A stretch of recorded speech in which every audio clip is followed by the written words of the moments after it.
الله أكبر الله أكبر الله أكبر الله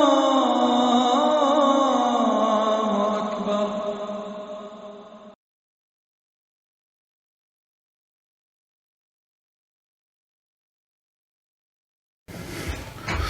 الحمد لله وكفى والصلاة والسلام على سيد الرسل وخاتم الأنبياء أما بعد فأعوذ بالله من الشيطان الرجيم بسم الله الرحمن الرحيم يا أيها الذين آمنوا لا ترفعوا أصواتكم فوق صوت النبي ولا تجهروا له بالقول كجهر بعضكم لبعض أن تحبط أعمالكم وأنتم لا تشعرون إن الذين يغضون أصواتهم عند رسول الله أولئك الذين امتحن الله قلوبهم للتقوى لهم مغفرة وأجر عظيم إن الذين ينادونك من وراء الحجرات أكثرهم لا يعقلون ولو أنهم صبروا حتى تخرج إليهم لكان خيرا لهم والله غفور رحيم صدق الله مولانا العظيم. يا أيها الذين آمنوا اے ایمان والو لا ترفعوا اصواتکم فوق صوت النبی نہ بلند کرو تم اپنی آوازوں کو نبی کی آواز پر ولا تجہروا لہ بالقول اور نہ بولو اونچی آواز سے اس کے سامنے کجہر بعضکم لبعض جیسا کہ بلند آواز سے بولنا تمہارا بعض کا بعض کے سامنے ان تحبط اعمالکم کہیں ایسا نہ ہو کہ ضائع نہ ہو جائیں خبط نہ ہو جائیں برباد نہ ہو جائیں تمہارے اعمال وَأَنْتُمْ لَا تَشْعُرُونَ اور تمہیں شعور بھی نہ ہو. إِنَّ الَّذِينَ يَغُضُّونَ أَصْوَاتَهُمْ عِنْدَ رَسُولِ اللَّهِ بے شک وہ لوگ جو پست رکھتے ہیں اپنی آوازوں کو اللہ کے رسول کے پاس اولئک الذین امتحن اللہ قلوبہم للتقوی یہ وہی لوگ ہیں کہ خالص کر لیا ہے اللہ تبارک و تعالی نے ان کے دلوں کو تقوی کے لیے لہم مغفرۃ ان کے لیے بخشش ہے واجر عظیم اور اجر ہے بہت بڑا. ان الذين ينادونك من وراء الحجرات بے شک وہ لوگ جو پکارتے ہیں آپ کو حجروں کے سامنے سے اکثرهم لا يعقلون ان کی اکثریت عقل سے خالی ہے. وَلَوْ أَنَّهُمْ صَبَرُوا اور اگر بے شک وہ صبر کرتے حتی تخرج الیہم، یہاں تک کہ آپ ان کی طرف خود نکل کر آتے، لکان خیرا لہم، تو یہ بہتر ہوتا ان کے لیے، واللہ غفور الرحیم، اور اللہ تبارک و تعالی بخشنے والا مہربان ہے۔ آمنت باللہ و بآیاتہ۔ قابل صد احترام سامعین و ناظرین، السلام علیکم ورحمۃ اللہ وبرکاتہ۔ آج کی اس ویڈیو کے بنانے کا مقصد کل کا وہ واقعہ ہے جو مدینۃ الرسول اور مسجد نبوی میں مسلمانوں کے ہاتھوں پیش آیا۔ ایسا دل خراش واقعہ کہ جس کی ویڈیوز دیکھ کر کے دل کو انتہائی صدمہ اور انتہائی دکھ پہنچا کہ وہ مسلمان جو عمرے کی غرض سے مدینۃ الرسول صلی اللہ علیہ وسلم گئے ہوئے ہیں، جن کا تعلق ایک اسلامی مملکت اور ایک اسلامی ریاست سے ہے کہ جو لا الہ الا اللہ کی بنیاد پر قائم ہوئی، مسلمان جو پاکستان سے تعلق رکھنے والے ہیں، ان کی طرف سے جو مسجد نبوی کی بے حرمتی کی گئی اور ایک طرف مسجد نبوی کی بے حرمتی، دوسری طرف اپنے ملک کی بدنامی، مسلمانوں کی بدنامی، اور پھر پاکستانی مسلمانوں ہی کی جو کہ عمرے کی نیت سے اور شاہی مہمان بن کر کے مسجد نبوی میں روضہ رسول پہ حاضری کی غرض سے مدینہ منورہ گئے تھے، ان کے ساتھ اس طرح بیہودگی کا اظہار کرنا یہ انتہائی تکلیف دہ اور باعث رنج ہے۔ مدینۃ الرسول وہ مقام ہے، وہ شہر ہے کہ جب آقا نامدار سرور کائنات رحمت دو عالم صلی اللہ علیہ وسلم نے مکہ مکرمہ سے مدینہ منورہ ہجرت فرمائی تو اللہ تبارک و تعالی سے یہ دعا کی کہ یا اللہ، آپ کے محبوب ترین شہر سے جو کہ مکہ مکرمہ ہے میں نکلا ہوں، اب مجھے اپنے سب سے پسندیدہ شہر لے چلیے۔ اللہ تبارک و تعالی نے آپ کی دعا قبول فرمائی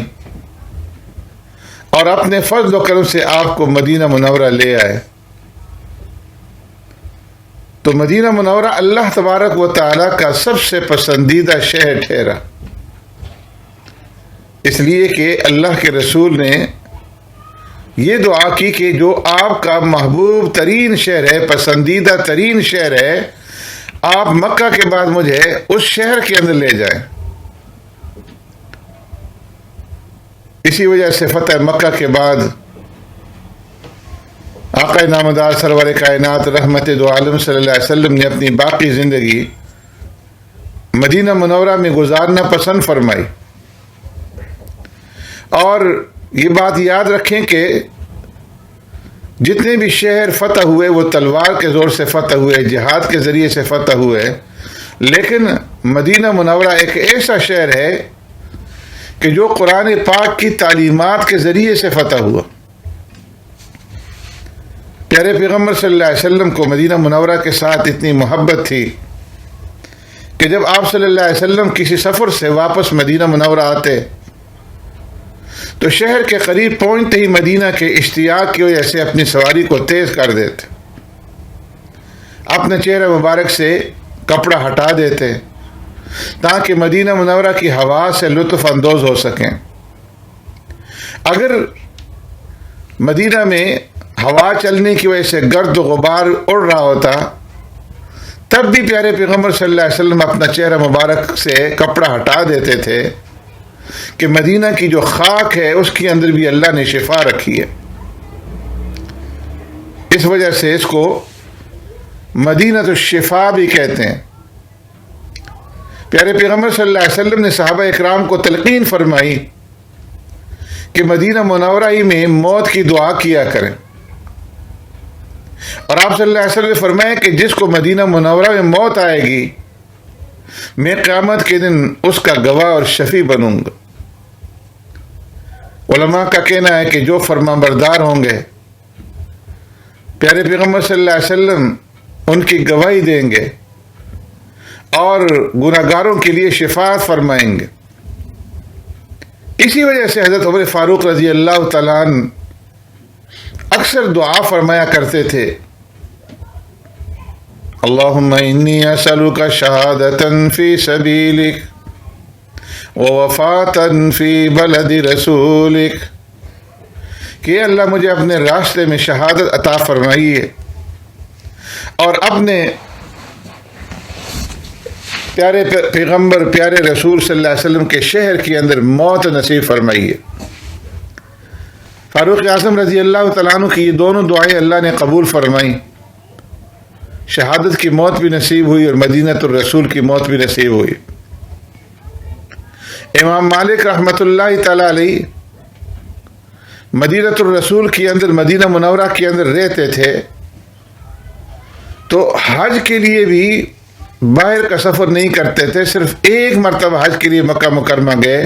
اور باقی ساری زندگی اس آس اور اس امید پر مدینہ منورہ میں گزار دی کہ یہاں کی موت نصیب ہو۔ پیارے پیغمبر صلی اللہ علیہ وسلم نے یہ دعا فرمائی کہ یا اللہ، ابراہیم علیہ السلام تیرے بندے، تیرے دوست اور تیرے نبی تھے، انہوں نے مکہ کے لیے دعا کی، میں بھی تیرا بندہ اور رسول ہوں، میں وہی دعا مدینہ منورہ کے لیے کرتا ہوں۔ اے اللہ، مدینہ والوں کو مکہ والوں کی نسبت دوگنی برکت عطا فرما، ان کے مد اور سا میں ناپ اور تول کے پیمانے کے اندر برکت عطا فرما۔ فرمایا کہ مدینہ منورہ ہر شخص کو اس کے گناہوں کو دور کرنے میں ایسے ہی مدد دیتا ہے جیسے بھٹی چاندی کو صاف اور شفاف کرتی ہے۔ آپ صلی اللہ علیہ وسلم نے فرمایا کہ اگر کوئی شخص ناشتے میں مدینہ منورہ کی 7 عدد عجوہ کھجوریں کھا لے تو اس پر اس دن کسی زہر یا جادو کا اثر نہیں ہوتا۔ مسلم شریف کی روایت ہے کہ مدینہ منورہ کے ناشتے میں 7 کھجوریں کھانے سے اس دن زہر یا جادو کا اثر نہیں ہوگا۔ تو مسجد نبوی اور مسجد قباء یہ وہ مسجدیں کہ جن کی بنیاد خالصتاً تقوی پر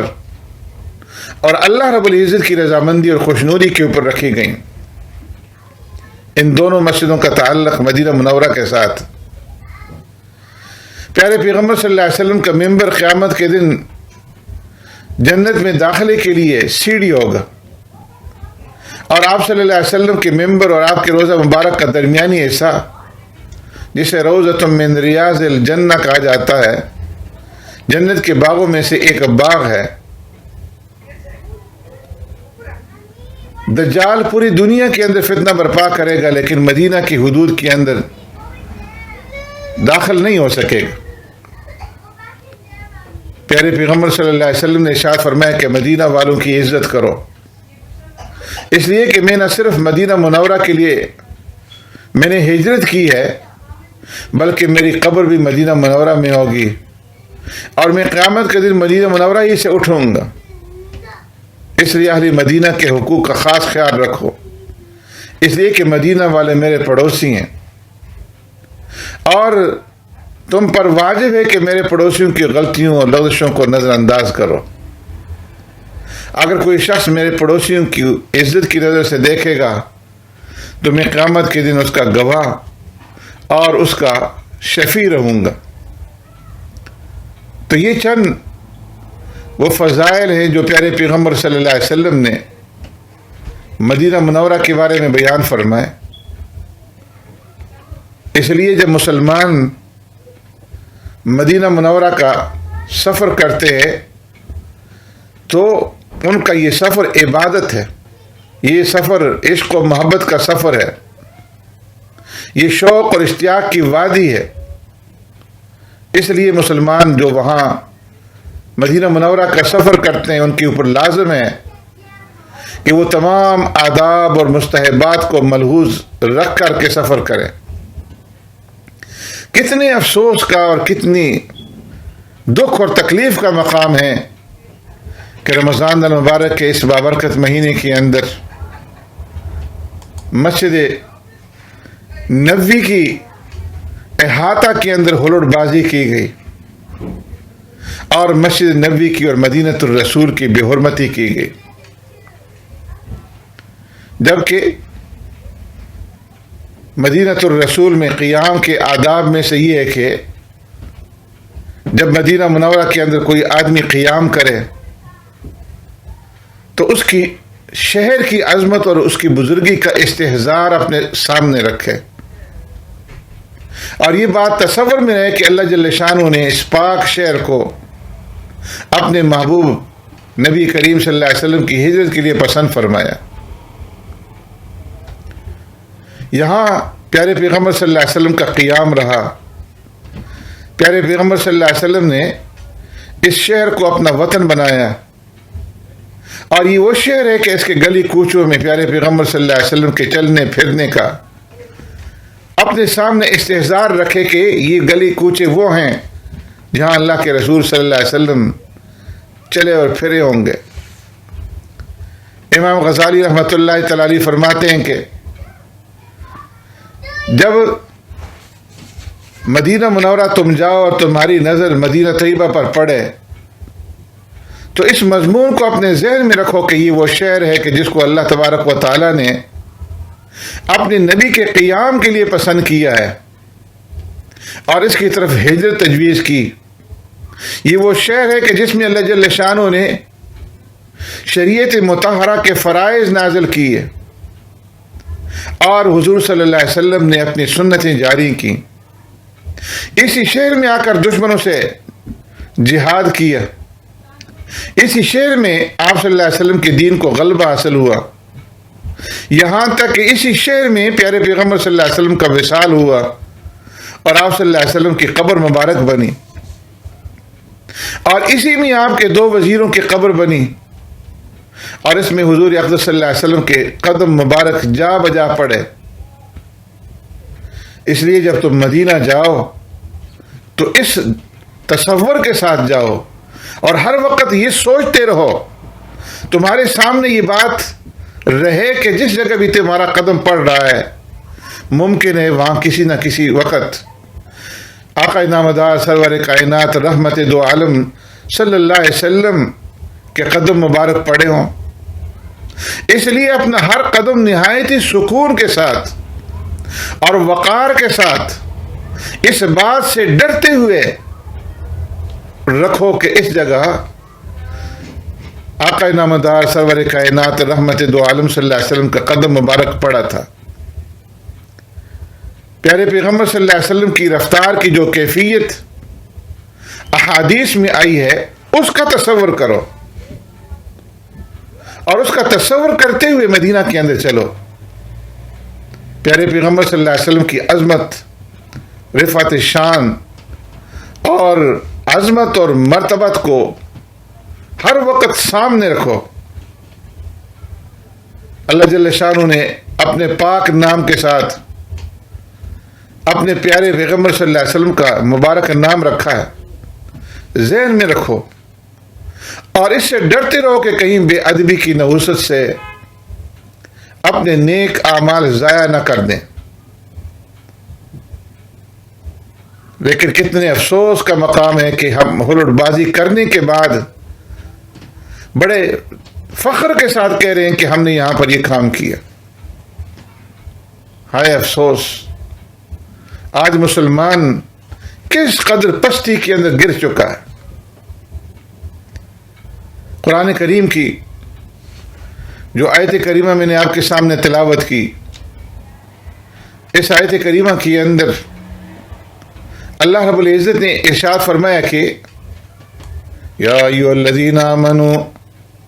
لا ترفعوا اصواتکم فوق صوت النبی. ان آیات کا جو شان نزول ہے وہ یہ کہ عرب کا ایک قبیلہ جس کا نام بنو تمیم تھا وہ مسلمان ہو گیا. مسلمان ہونے کے بعد ان کے اندر اس بات کے اندر اختلاف پیدا ہوا کہ ہم اپنا سردار اور قبیلے کا سربراہ اور بڑا کسے بنائیں. اس قبیلے کے اندر دو آدمی بڑے سمجھدار تھے. ایک کا نام اقرا بن حابس رضی اللہ تعالیٰ عنہ تھا اور دوسرے کا نام قعقاع بن معبد رضی اللہ تعالیٰ عنہ تھا. بعض نے ایک کے نام جو ہے تجویز کیا، بعض نے دوسرے کا. جب کوئی فیصلہ نہیں ہوا تو پیارے پیغمبر صلی اللہ علیہ وسلم کی خدمت میں حاضر ہوئے اور اپنا مدعا آپ صلی اللہ علیہ وسلم کے سامنے رکھا. پیارے پیغمبر صلی اللہ علیہ وسلم نے ابھی کچھ فرمایا نہیں تھا کہ سیدنا صدیق اکبر رضی اللہ تعالیٰ عنہ نے اپنی رائے دیتے ہوئے ارشاد فرمایا کہ اس قبیلے کے سربراہ اور سرداری کے طور پر اقرا بن حابس رضی اللہ تعالیٰ عنہ کو مقرر کر دیا جائے. حضرت فاروق اعظم رضی اللہ تعالیٰ عنہ بھی موجود تھے. انہوں نے فرمایا کہ قعقاع بن معبد کو مقرر کر دیا جائے، یہ زیادہ موزوں رہیں گے. اب یہاں پر یہ دونوں حضرات شیخین سیدنا صدیق اکبر رضی اللہ تعالیٰ عنہ اور سیدنا فاروق اعظم رضی اللہ تعالیٰ عنہ میں اختلاف ہوا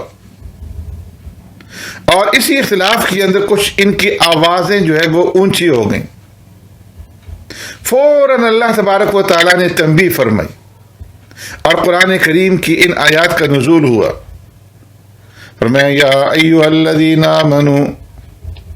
لا ترفعوا اصواتکم فوق صوت النبی،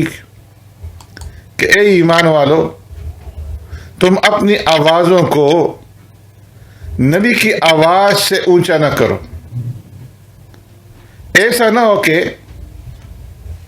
تمہارے اس عمل کی وجہ سے تمہارے اعمال برباد ہو جائیں. جس طرح تم آپس میں ایک دوسرے کے ساتھ بات چیت کرتے ہو، اونچی آواز سے بولتے ہو، نبی سے جب بات کرو تو اس کا ادب یہ ہے کہ آہستہ آواز میں، پست آواز میں بات کرو. اور نبی کی مجلس کے اندر بھی جب بات کرو تو اس بات کا خیال رکھو کہ تمہاری آواز جو ہے وہ بلند نہ ہو جائے. نبی کی مجلس کے ادب کا تقاضا یہ ہے کہ گفتگو کرتے وقت تمہاری آواز نبی کی آواز سے کسی صورت میں بھی بلند نہ ہو. اگر براہ راست گفتگو کر رہے ہو تو پھر بھی آواز اونچی نہیں ہونی چاہیے، اور اگر مجلس میں بیٹھ کر کے بات چیت کر رہے ہو تو پھر بھی آپس کے اندر بھی اتنی اونچی آواز سے بات نہ کرو کہ جس کی وجہ سے نبی کو تکلیف پہنچے. اس لیے ہمیشہ اپنی آواز کو پست رکھو. اگر ایسا نہیں کرو گے تو ممکن ہے کہ اللہ تبارک و تعالیٰ کے نبی کے دل میں کدورت پیدا ہو جائے، اللہ کے نبی ناراض ہو جائیں، اور جب اللہ کے رسول اور اللہ کے محبوب ناراض ہو جائیں گے تو پھر ان تحبط اعمالکم، تمہارے اعمال برباد ہو جائیں گے.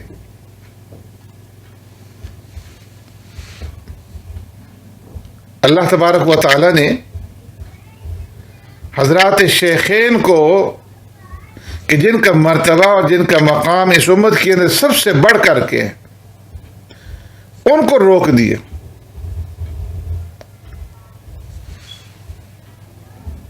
اسلام نے ہمیں اس بات کی تعلیم دی ہے کہ ہم شائستگی اختیار کریں اور ایک شائستہ اور ایک مہذب انسان وہ آداب کا خیال رکھتا ہے. ایک شائستہ اور مہذب بیٹا اپنے باپ کے سامنے اور ایک شاگرد اپنے استاد کے سامنے اور ایک مخلص مرید اپنے مرشد کے سامنے اور ایک ماتحت اپنے افسر کے سامنے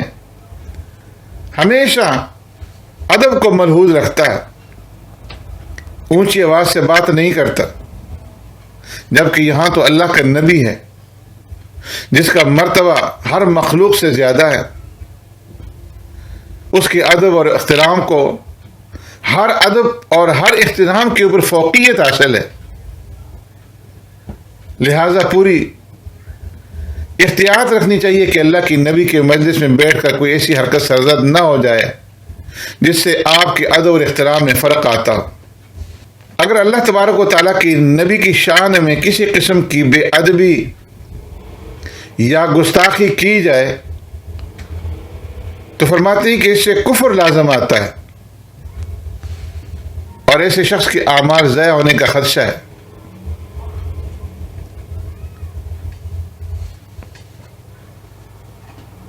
اس لیے فرمایا کہ جس طرح یہ آداب پیارے پیغمبر صلی اللہ علیہ وسلم کی زندگی کے اندر رکھنے ضروری تھے، آپ صلی اللہ علیہ وسلم کی وفات کے بعد بھی ان آداب کا اسی طرح سے لحاظ رکھنا ضروری ہے. اگر کوئی شخص پیارے پیغمبر صلی اللہ علیہ وسلم کی روزہ مبارک کے اوپر حاضری دے تو اسے وہاں کا ادب اور احترام اس کی پاسداری کرنی چاہیے. پیارے پیغمبر صلی اللہ علیہ وسلم کے روزہ مبارک پر جب درود و سلام پڑھے تو درود و سلام پڑھتے وقت بھی شور و شغب ہرگز نہ کرے، زور سے نہ چلائے، بلکہ آہستہ آواز میں، درمیانی آواز میں درود و سلام پیش کرے، جس کے اندر نہ زیادہ جہر ہو اور نہ بالکل اخفا ہو، بلکہ متوسط اور معتدل آواز میں پیارے پیغمبر صلی اللہ علیہ وسلم کے اوپر درود و سلام پیش کرے. بخاری شریف میں ایک قصہ لکھا ہے کہ حضرت صاحب رضی اللہ تعالیٰ عنہ فرماتے ہیں کہ میں مسجد میں کھڑا تھا، ایک شخص نے میرے ایک کنکری ماری، میں نے دیکھا تو وہ حضرت فاروق اعظم رضی اللہ تعالیٰ عنہ تھے. انہوں نے مجھے اشارہ سے بلا کر کے کہا کہ یہ جو دو آدمی بیٹھے باتیں کر رہے ہیں ان کو بلا کر کے لاؤ. میں ان دونوں کو بلا کر کے حضرت فاروق اعظم رضی اللہ تعالیٰ عنہ کے پاس لایا تو فاروق اعظم رضی اللہ تعالیٰ عنہ نے ان سے پوچھا کہ تم کہاں کے رہنے والے ہو؟ انہوں نے عرض کیا کہ طائف کے رہنے والے ہیں. تو حضرت عمر فاروق رضی اللہ عنہ نے فرمایا کہ اگر تم اس شہر کے رہنے والے ہوتے تو تمہیں میں اس طرح باتیں کرنے کے اوپر مزہ چکھاتا. تم حضور صلی اللہ علیہ وسلم کی مسجد میں چلا کر کے بول رہے ہو. محمد بن مسلمہ رضی اللہ تعالیٰ عنہ کہتے ہیں کہ کسی شخص کو بھی یہ نہیں چاہیے کہ وہ مسجد نبی کے اندر زور سے بولے. حضرت عمر فاروق رضی اللہ تعالیٰ عنہ کے اس قصے میں بعض روایات کے اندر حضرت عمر فاروق رضی اللہ تعالیٰ عنہ کا یہ ارشاد نقل کیا گیا ہے کہ آپ نے ان دو آدمی سے کہا کہ اگر تم اس شہر کے رہنے والے ہوتے تو تمہیں ایسے کوڑے مارتا کہ جس سے تمہارا بدن جو ہے وہ لہو لہان ہو جاتا، بدن درد کرنے لگتا. لیکن چونکہ تم اجنبی ہو، دوسرے شہر سے آئے ہو اور تمہیں مسئلے سے واقفیت نہیں ہے تو اس ناواقفیت کی وجہ سے میں تمہیں چھوڑ رہا ہوں. تو آپ نے تنبیہ کی کہ مسجد نبوی کے اندر زور سے باتیں کرنے کی بھی اجازت نہیں. ام المومنین سیدہ طاہرہ حضرت عائشہ صدیقہ رضی اللہ تعالی عنہ جب کہیں مسجد نبوی کے اندر روضہ رسول کے قریب کسی کو دیوار کے اندر کیل اور میخ ٹھوکنے کی آواز سنتی تو فوراً آدمی بھیج کر کے ان کو رکوا دیتی تھی کہ زور سے کیل نہ ٹھوکیں دیوار کے اندر. اس لیے کہ حضور صلی اللہ علیہ وسلم کو اس سے تکلیف پہنچتی ہے۔ ام المؤمنین رضی اللہ تعالیٰ عنہ پیارے پیغمبر صلی اللہ علیہ وسلم کی تکلیف کا اس قدر خیال رکھتی تھی، اور روایات کے اندر آتا ہے کہ حضرت علی کرم اللہ وجہہ کو اپنے مکان کے کواڑ بنانے کی ضرورت پیش آئی تو بنانے والوں کو فرمایا کہ شہر کے باہر بقیع میں جا کر کے مکان کے دروازے کے جو کواڑ ہیں وہ بنا کر کے لاؤ، تاکہ ان کے بنانے کی آواز کا شور پیارے پیغمبر صلی اللہ علیہ وسلم تک نہ پہنچے۔ پیارے پیغمبر صلی اللہ علیہ وسلم کے ساتھ ادب کا وہی معاملہ ہونا چاہیے آپ صلی اللہ علیہ وسلم کی وفات کے بعد جو آپ صلی اللہ علیہ وسلم کی زندگی میں تھا، اس لیے کہ پیارے پیغمبر صلی اللہ علیہ وسلم اپنی قبر مبارک کے اندر زندہ ہیں، تو اللہ تبارک و تعالیٰ نے اس لیے مسلمانوں کو تنبیہ فرمائی کہ یا ایھا الذین آمنوا لا ترفعوا اصواتکم فوق صوت النبی۔ بخاری شریف کی روایت میں ہے کہ حضرات شیخین سیدنا فاروق اعظم رضی اللہ تعالیٰ عنہ اور سیدنا صدیق اکبر رضی اللہ تعالیٰ عنہ کے درمیان میں جو آواز اونچی ہو گئی تھی، اختلاف رائے کی وجہ سے گفتگو کے اندر تیزی آ گئی تھی، جس پر یہ آیت کریمہ نازل ہوئی، تو جب حضرات شیخین کے اوپر یہ عتاب اللہ کی طرف سے نازل ہوا تو پھر ہم اور آپ کس شمار کے اندر ہیں؟ اس آیت کریمہ کے نزول کے بعد حضرت فاروق اعظم رضی اللہ تعالیٰ عنہ کا حال یہ تھا کہ پیارے پیغمبر صلی اللہ علیہ وسلم کی مجلس میں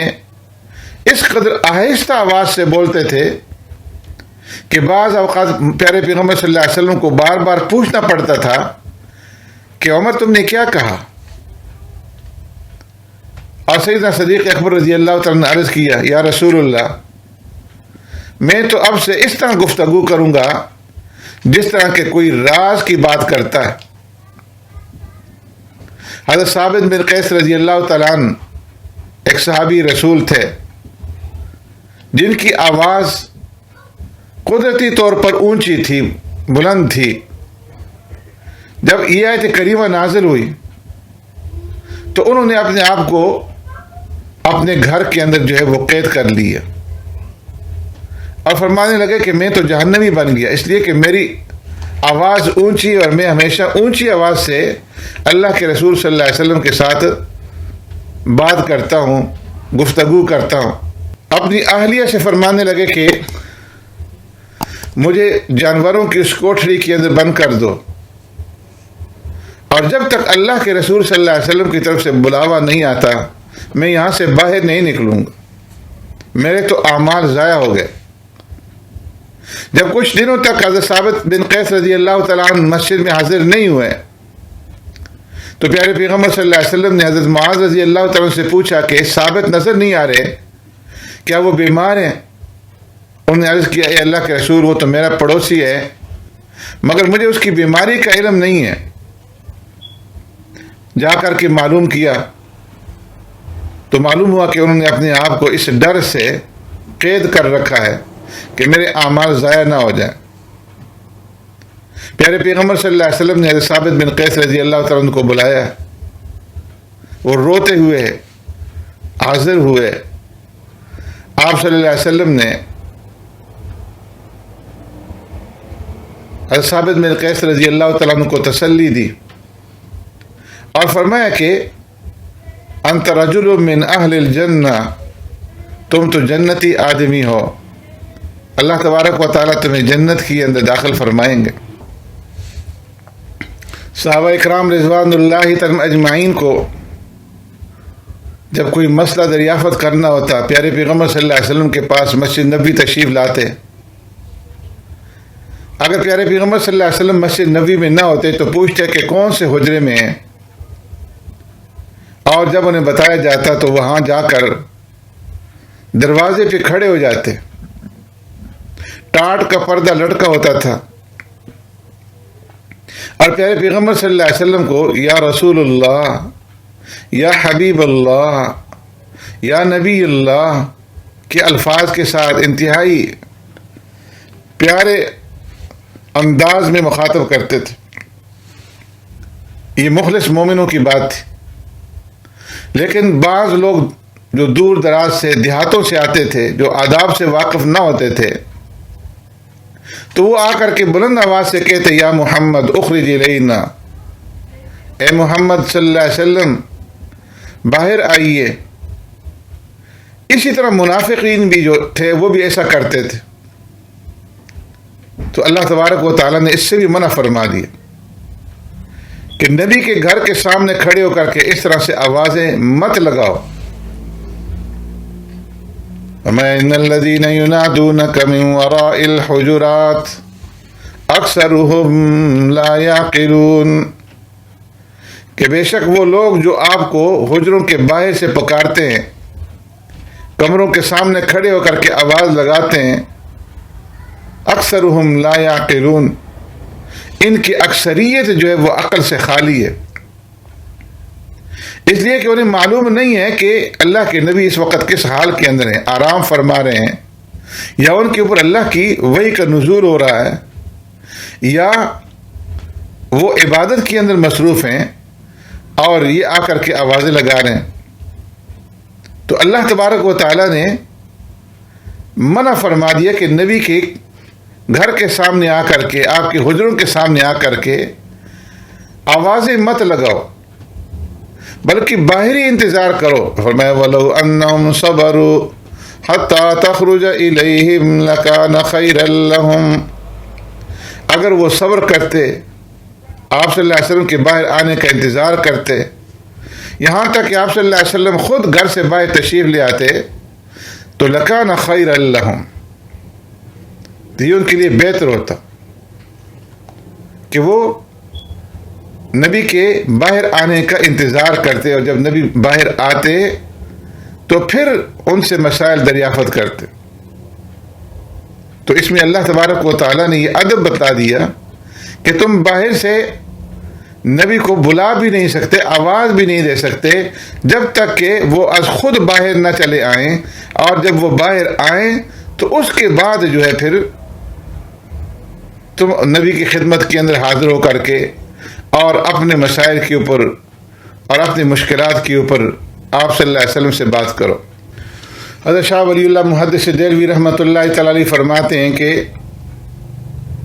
شاعر اللہ میں سے 4 اعظم شاعر ہیں، ایک قرآن پاک، دوسری پیغمبر کی ذات مبارکہ، اور تیسرا خانہ کعبہ، اور چوتھی نماز۔ ان چاروں شاعر کی تعظیم کرنا اور اس کا لحاظ رکھنا انتہائی ضروری ہے، اور پیغمبر کی ذات بھی ان بڑے شاعر میں سے اعظم شاعر میں شامل ہے، لہذا آپ کے ادب کے خلاف کوئی بات نہیں ہونی چاہیے۔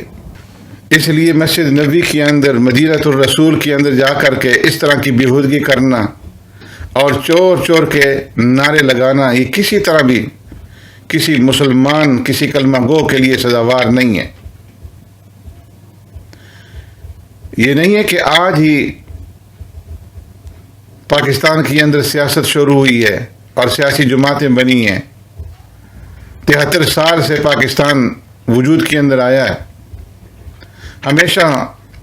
سیاسی جماعتیں بھی رہی ہیں اور سیاسی اختلافات بھی رہے ہیں، لیکن ان چند سالوں کے اندر جس طرح کی بیہودگی اختیار کی گئی ہے اور ہر کسی کو بدنام کیا جا رہا ہے، ہر کسی کے اوپر آوازیں کسی جاتی ہیں، اور ہر کسی کا مذاق اڑایا جاتا ہے، اور ہر کسی کے اوپر مختلف قسم کے الزامات لگائے جاتے ہیں، تو یہ کسی طریقے سے بھی ایک مسلمان معاشرے کے لیے مناسب عمل نہیں ہے۔ آپ اختلافات رکھیں، آپ اپنی اپنی سیاسی جماعت سے وابستگیاں رکھیں، لیکن اپنا منشور لوگوں کے سامنے پیش کریں، اور اپنے منشور کے ذریعے سے ہر ایک جماعت اپنا منشور رکھے، اپنا پروگرام رکھے، اپنا 5 سالہ منصوبے جو ہے وہ عوام کے سامنے رکھیں، اور پھر اس کو دیکھ کر کے لوگ جس کی بھی حمایت کریں، ایک دوسرے کے احترام کے ساتھ اپنی اپنی سیاسی جماعتوں سے وابستگی ضرور رکھیں، لیکن کسی کو چور کہنا، کسی کو ڈاکو کہنا، کسی کے اوپر چوری کے اور ڈاکے کے الزام لگانا جبکہ کوئی ثبوت نہ ہو، یہ بہت بڑا جرم ہے۔ آپ اپنا اپنا منشور بیچیں، اپنی خدمت بیچیں، اگر آپ صحیح خدمت کریں گے تو لوگ آپ کی طرف آئیں گے، آپ کی حمایت کریں گے۔ آپ جب بازار جاتے ہیں، سبزی منڈی جاتے ہیں، تو آپ دیکھتے ہیں کہ مختلف طرف ریڑھی والے کھڑے ہوتے ہیں اور اسٹائر لگے ہوتے ہیں، اور لوگ جو ہے اپنی اپنی بولیاں بول رہے ہوتے ہیں، اپنی سودے کی تعریف کرتے ہیں، جس چیز کو وہ فروخت کر رہے ہوتے ہیں اس کی خوبیاں بیان کرتے ہیں۔ کوئی انگور کے میٹھے ہونے کی آواز لگا رہا ہے، اور کوئی کیلے کی، کوئی امرود کی، اپنی اپنی چیزوں کو بیچ رہے ہیں اور ان کی تعریفیں کر رہے ہیں۔ کوئی جھگڑا نہیں ہوتا، جس کو جو چیز حاصل کرنی ہوتی ہے وہ اس ریڑھی کے اوپر چلا جاتا ہے، اس دکان کے اوپر چلا جاتا ہے، اپنی مرضی کی چیز جو ہے وہ حاصل کر لیتا۔ تو جب تک آپ اپنے سودے کی تعریف کرتے رہیں گے کوئی جھگڑا نہیں ہوگا۔ جھگڑا اس وقت ہوگا کہ جب آپ اختلاف کے اوپر اتر آئیں گے۔ ایک کہے گا کہ میرے فروٹ جو ہے وہ اچھے ہیں، تمہارے گندے ہیں، میرے انگور میٹھے ہیں، تمہارے کھٹے ہیں، میرا مال اچھا ہے، تمہارا جو ہے وہ بیکار ہے، نکما ہے۔ تو یہاں سے پھر جھگڑا جو ہے وہ شروع ہو جائے گا۔ تو اس لیے بے شک اپنی اپنی جماعتوں کی خوبی بیان کریں، لیکن اس حد تک آگے مت نکلیں کہ دوسروں کے اوپر جو ہے وہ الزام تراشی کریں، دوسروں کے اوپر بہتان ترازی کریں، بہتان لگائیں، اور بغیر تحقیق کے دوسروں کے اوپر جو ہے وہ الزام اور بہتان لگانا شروع کر دیں۔ اللہ رب العزت نے آپ لوگوں کو عقل دی ہے۔ یہ نہیں ہے کہ آپ کا جماعت کا جو لیڈر ہے، جو اس نے کہہ دیا، جو اس نے بیانیہ بنا دیا، آپ آنکھیں بند کر کے اس کے پیچھے چل پڑے۔ اللہ نے فرمایا کہ ان جاءکم فاسق بنبأ فتبینوا،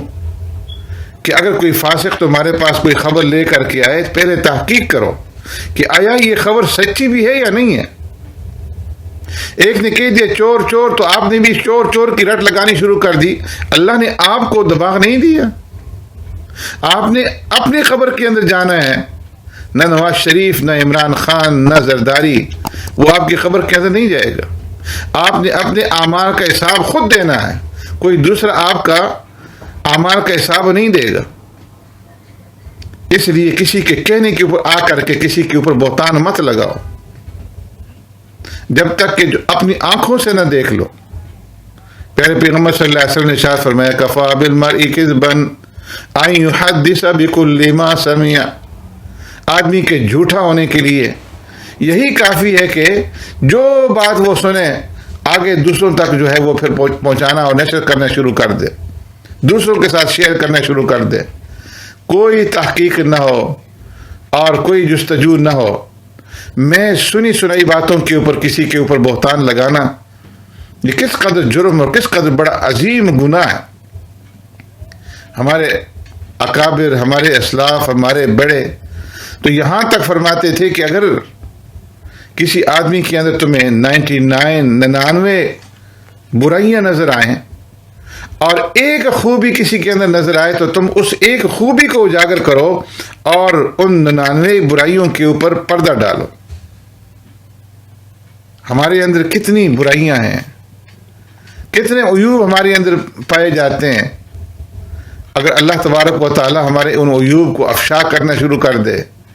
تو ہم تو کہیں کے نہ رہیں، لیکن اللہ تبارک و تعالی نے ہمارے اوپر ستاری فرمائی ہے، ہماری پردہ پوشی کی ہے۔ یہ پیارے پیغمبر صلی اللہ علیہ وسلم کی